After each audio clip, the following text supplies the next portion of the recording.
Pessoal, para finalizar o caput do artigo 1º, nós temos que ter ainda mais uma noção, a noção de regime de governo, que é o nosso Estado democrático de direito, né? A nossa noção de democracia. Olha só, o Estado democrático de direito, pessoal, ele traz duas noções que precisam ser compreendidas. Estado de direito, a noção, o mais leigo vai trazer logo a ideia de leis, né? Direito tem tudo a ver com leis. E muitos vão dizer que é o Estado que é regido por leis. Acontece, pessoal, que a noção real de Estado de Direito são leis anteriores, limitando a atuação do Estado. Tem muito a ver com o nosso princípio da legalidade. Ou seja, a nossa noção de Estado de Direito diz respeito a um Estado que elabora leis e, através dessas leis, ele vai pautar a sua atuação. Ele vai ter leis que dizem o que ele pode e o que ele não pode fazer. Nós, do povo, vamos ficar sabendo das regras que ele deve seguir. Ou seja, todas as regras vão ser colocadas antes da atuação do Estado. Isso, pessoal, nem sempre existiu. Nós tivemos aí estados que atuavam de forma livre, sem nenhuma regra, e as regras eram feitas de acordo com cada atuação, né? Enfim, hoje você ganha um prêmio por estar caçando, amanhã você vai ser punido com pena de morte por estar caçando. Isso dependia apenas da vontade do chefe de Estado, dependia apenas ali do momento que estivesse acontecendo. Trazia uma ideia de insegurança jurídica muito grande. E é exatamente em cima dessa segurança jurídica que o Estado de Direito é montado. É um Estado que se autolimita por regras. Por que ele se autolimita, Arsênio? Porque ele mesmo elabora as regras que ele deve seguir. E para ele mudar o seu comportamento, ele precisa primeiramente modificar as regras. Essa é a noção de Estado de Direito. Estado com regras, mas regras anteriores à sua atuação. E o que é o Estado democrático de direito? Pessoal, tudo no direito vai surgindo conforme a necessidade. O Estado de Direito, durante muito tempo, foi assim, a invenção da roda no mundo jurídico. Foi a melhor coisa que existia. Por quê? Porque eu trouxe a nossa noção de segurança. Acontece até o momento de que um Estado de Direito fazia aí uma das maiores atrocidades com a humanidade, que foi o Estado nazista. A Constituição que trouxe o nazismo, ela foi emendada, permitindo que aquele chefe pudesse agir de forma monocrática para repelir qualquer ameaça à raça ariana. E aí começou-se a agir e a atuar daquela forma legal. Não quer dizer que é legal, bacana. Legal é porque foi de acordo com a lei. Tudo que foi feito com autorização legal, sem nenhuma legitimidade. O que é legitimidade? É o reconhecimento do povo em relação àquela ação que estava sendo feita.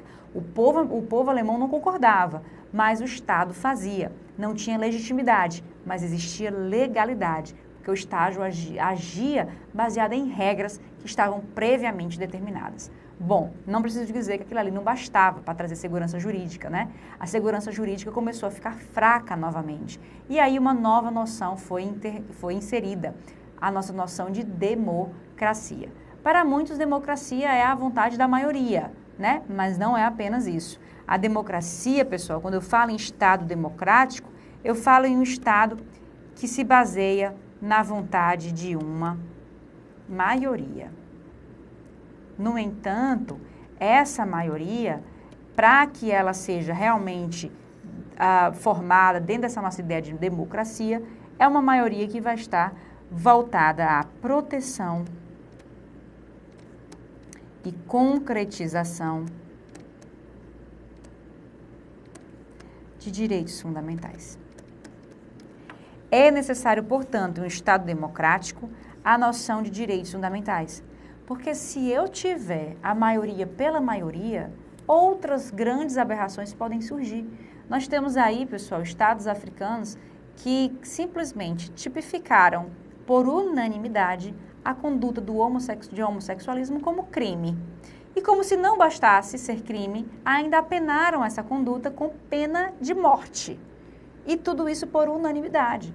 Posso dizer que aquilo ali é uma democracia? Não. A democracia não é apenas a vontade da maioria. Essa maioria ela tem que estar orientada em relação a alguma noção básica. E na nossa ideia de democracia é a concretização e proteção de direitos fundamentais. Fechamos então? Fechamos, portanto, o caput, tá? No caput tem, portanto, essas três noções importantes. República, federação e Estado democrático de direito. E de brinde eu te trouxe aí a noção de presidencialismo, que também é cobrada. Além do caput, como eu falei, você precisa decorar aqueles nossos incisos do artigo 1º, que é a ideia de soberania, cidadania, dignidade da pessoa humana, valor social do trabalho, da livre iniciativa e pluralismo político. Nosso conhecido e querido Sociedivaplo, certo? Fundamentos é Sociedivaplo. Tu já bota na cabeça, tu já vai conseguir lembrar o que significa Sociedivaplo. Então, de acordo com os fundamentos da República Federativa do Brasil, Sociedivaplo. Vou lá, né? Soberania, cidadania, dignidade da pessoa humana, valor social do trabalho, da livre iniciativa e pluralismo político. Vem direto. Tem que ser assim uma coisa automática. Mas além desse decoreba, tu precisa ainda entender o que significa cada um desses conceitos. Não basta apenas saber, você precisa aí conhecer o que tem por trás da noção de soberania. E soberania, pessoal, você tem que saber que soberania é esse poder de decidir por si, sem que nenhuma outra nação esteja interferindo ou, de alguma forma, coagindo uma decisão de uma outra nação. Soberania, portanto, é liberdade de decisão. E essa liberdade de decisão diz respeito ao poder de mando que um Estado tem sobre si e sobre o seu povo. Essa soberania ela pode ser exercida dentro do próprio território, como fora desse território. E daí ter uma classificação em soberania externa,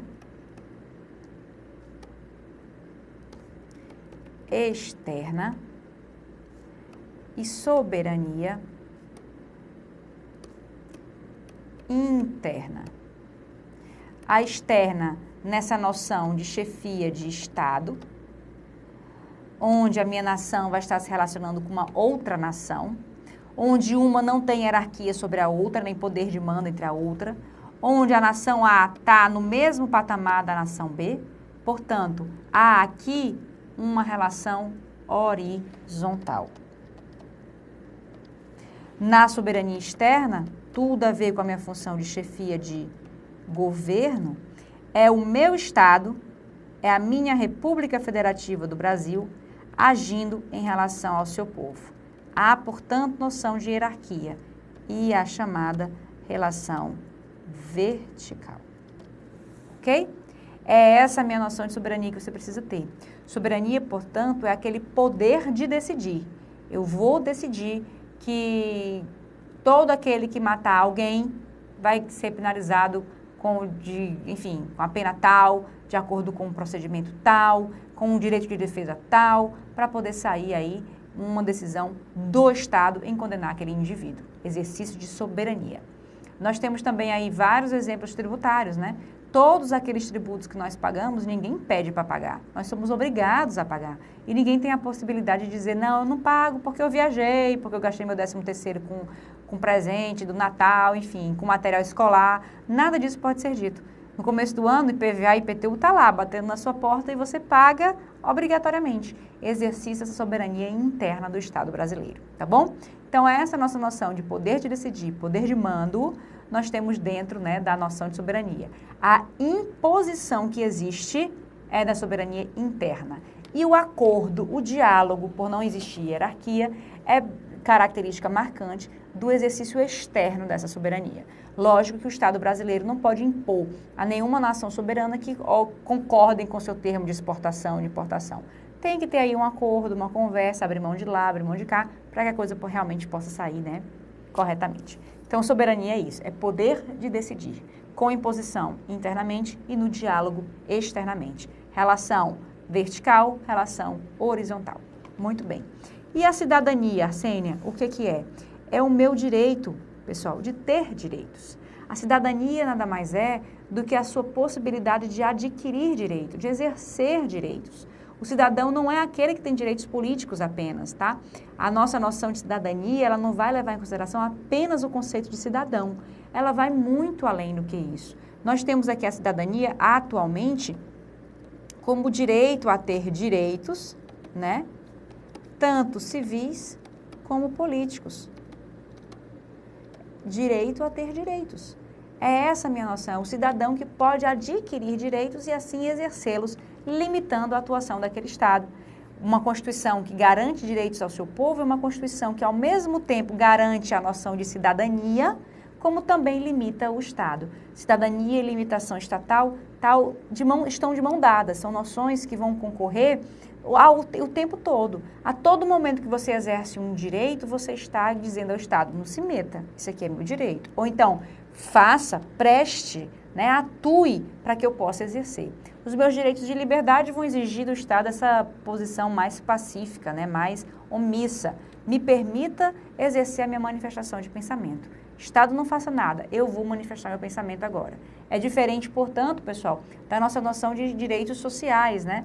Onde eu vou precisar que o Estado venha intervir, preste educação, preste saúde para que eu possa usufruir desse meu direito. Então, cidadania, ora eu vou ter aí uma omissão do Estado, ora uma intervenção do Estado, ora direitos de primeira geração, ora direitos de segunda geração. O importante é que eu vou ter aqui o exercício de direitos, tá? A aquisição de direitos, limitando aí esse Estado. Além disso, eu tenho um outro fundamento que é a chamada dignidade da pessoa humana. E o que é essa dignidade, né? Nós não temos ainda hoje nenhum livro capaz de definir o que é essa dignidade da pessoa humana. Vamos ter vários conceitos, mas nenhum conceito entra em consenso. Se você pegar todos esses conceitos, você não consegue fazer um conceito só, porque alguns deles são, inclusive, contraditórios. Porque a dignidade da pessoa humana, pessoal, é a minha noção de mínimo existencial, como já diz aí o nosso amado mestre Ingo Sarlet, né? É a nossa ideia de mínimo existencial. É um mínimo necessário a uma vida digna. E aí, dependendo da tua vertente social, filosófica, política, enfim, esse mínimo pode variar. Eu posso pensar como mínimo existencial, na minha noção liberal, um Estado que não intervém, um Estado que atua, né, de forma mais omissa, ou na minha noção aqui social, um Estado que vai trazer mais intervenção, mais atuação estatal. Enfim, vai depender do que você entende como algo necessário para que se chegue aí a essa noção, né, do que é a dignidade da pessoa humana. Mas algumas coisas nós precisamos saber sobre o que significa isso. A dignidade da pessoa humana, ela traz essa noção de mínimo existencial. Ela traz a noção, pessoal, de direitos que são fundamentais. Justamente por ser o mínimo existencial, são direitos que necessariamente precisam ser prestados, necessariamente precisam ser mostrados à população. E, portanto, mínimo existencial, direitos fundamentais, tudo a ver. Dignidade da pessoa humana com direitos fundamentais, nós temos uma relação aí de fundamento. É da dignidade da pessoa humana que esses direitos irão surgir. É da noção que o Estado adota como mínimo existencial que ele vai garantir os seus direitos ao seu povo, aos seus cidadãos, ok? Então, enquanto a dignidade da pessoa humana faz nascer o direito, a cidadania me permite o exercício desse direito. Outra noção que você precisa ter aí de relação entre os dois conceitos. Além disso, pessoal, o valor social do trabalho da livre iniciativa, vejam, né, que nem sempre esse trabalho vai estar do lado da livre iniciativa. Aqui, muitas vezes, eu tenho a mão de obra e aqui o empregador. E aí, né, já atrapalha um pouco essa noção, porque muitas vezes eles vão estar em lados opostos. E essa oposição aqui traz para a Constituição um dever de equilíbrio, certo? Por isso que eu tenho aqui valor social do trabalho e da livre iniciativa, para poder garantir que o Estado brasileiro não vai priorizar nem o trabalho, nem a livre iniciativa, que ele vai garantir que essas forças sejam realmente concretizadas e disciplinadas, né, de alguma forma equilibrada, sem priorizar uma em detrimento da outra. A cena isso daqui vai trazer regras para dentro da nossa Constituição? Traz demais. Por exemplo, mão de obra, nós vamos ter lá todo o meu artigo 7º, organizado voltando a essa valorização social da mão de obra. E em relação à livre iniciativa, eu tenho todo aquele meu título da Constituição que fala, né, da livre concorrência, da liberdade econômica, da organização econômica do Estado.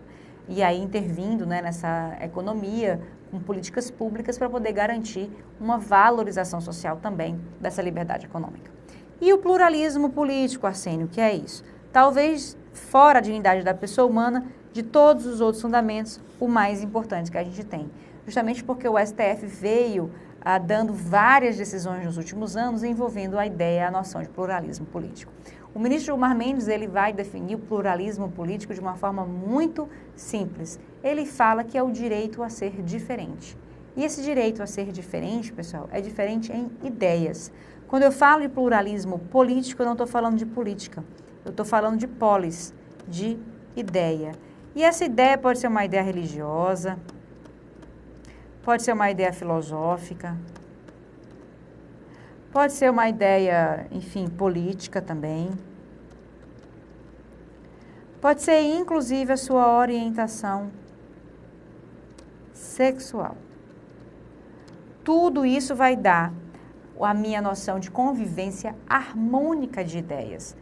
Tudo aquilo onde eu possa ter diferença, a ideia do pluralismo político é garantir a convivência harmônica. Por isso que eu vou dizer, pessoal, que o Brasil é um Estado laico. Ou seja, numa palavra até mais técnica, é um Estado neutro. Não é que ele não adote uma religião oficial, ele não adota qualquer religião. Ele não se mete em conceitos religiosos.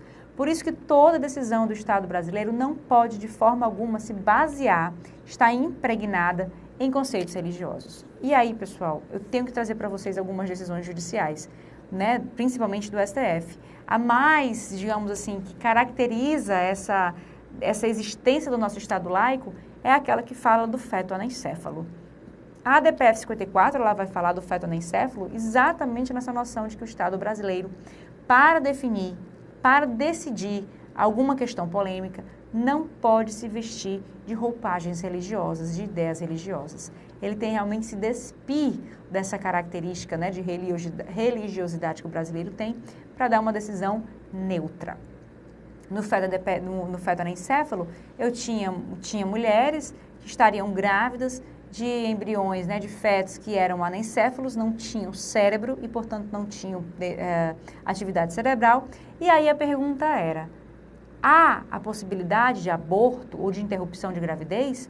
Ou isso daí estaria, né, de alguma forma proibido pelo ordenamento jurídico, já que a única forma de aborto está lá no Código Penal e fala apenas do aborto de estupro e o aborto eugênico, que é quando coloca em risco a vida da mãe. O feto anencéfalo não coloca em risco a vida da mãe. E não sendo fruto de um estupro, não poderia haver aí um aborto.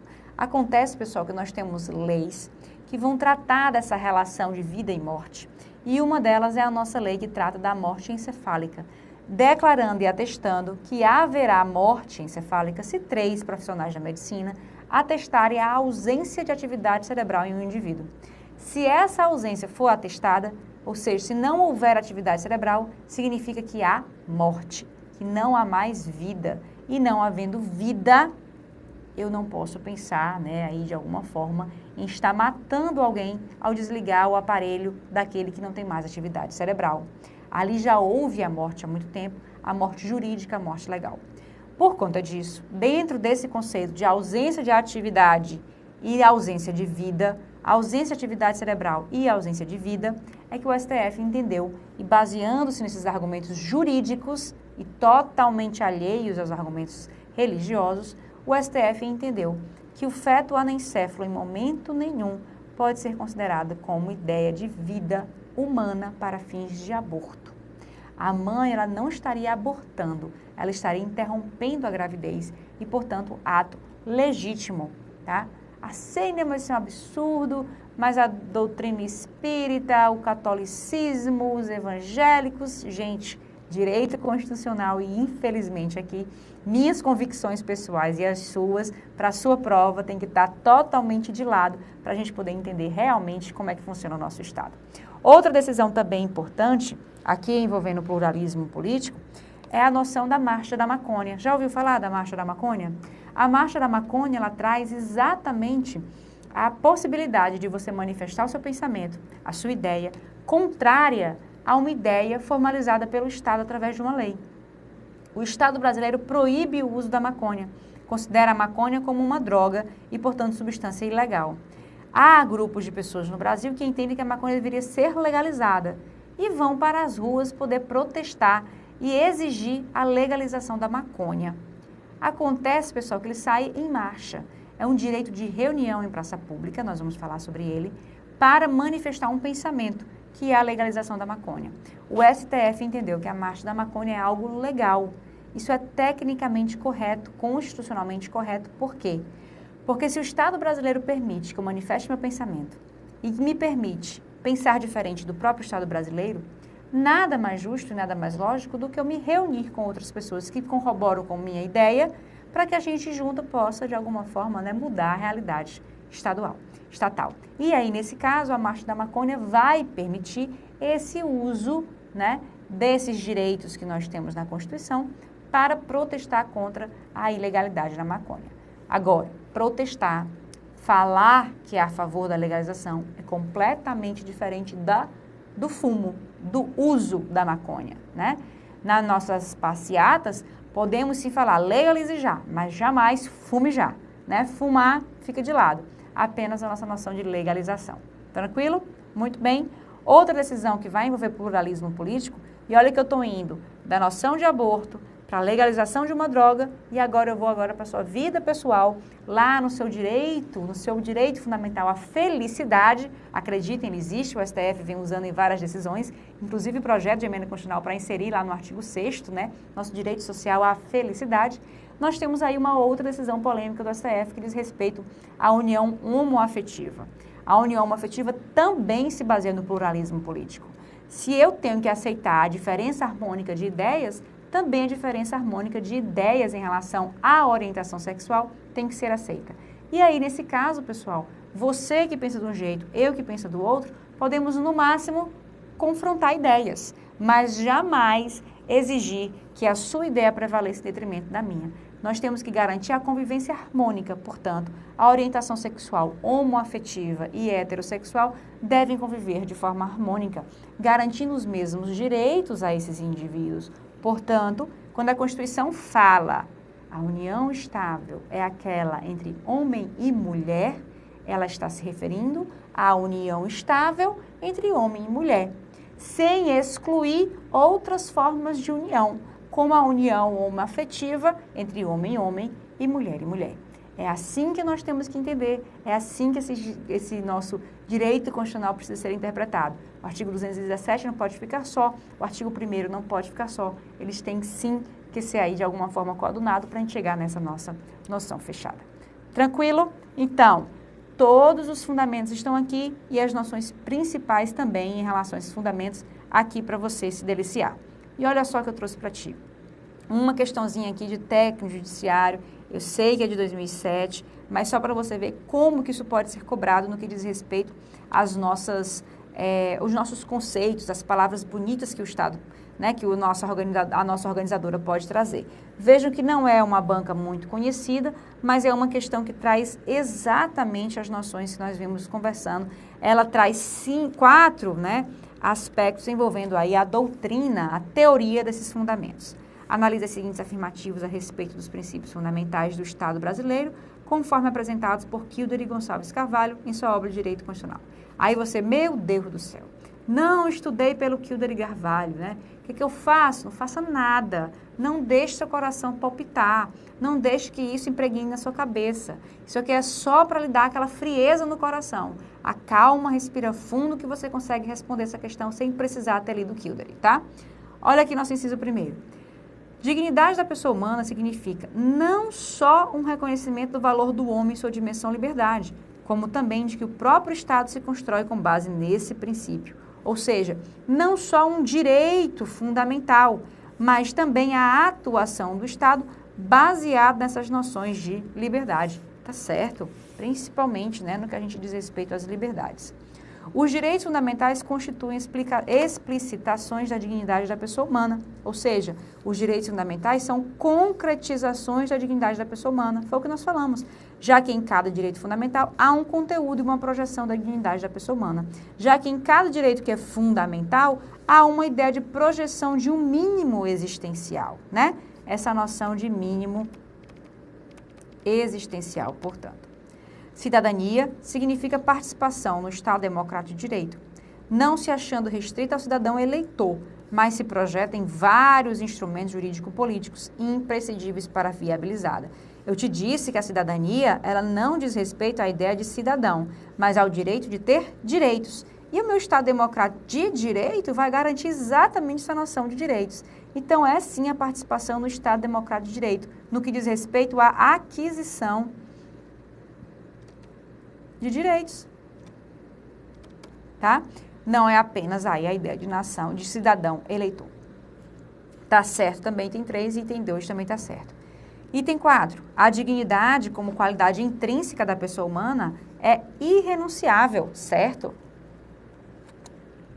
E inalienável, também certo. Você nem renuncia, nem vende a sua dignidade.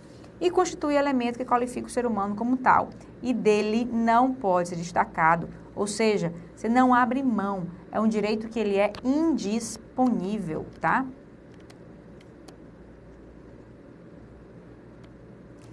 Indisponível, portanto. Então, nessa nossa noção, nós temos aqui item 1, 2, 3 e 4 como certo e a nossa letra D como gabarito. Todas as afirmativas estão corretas, portanto. E olha aqui mais uma questãozinha envolvendo, tá? Agora MPU, CESP 2010.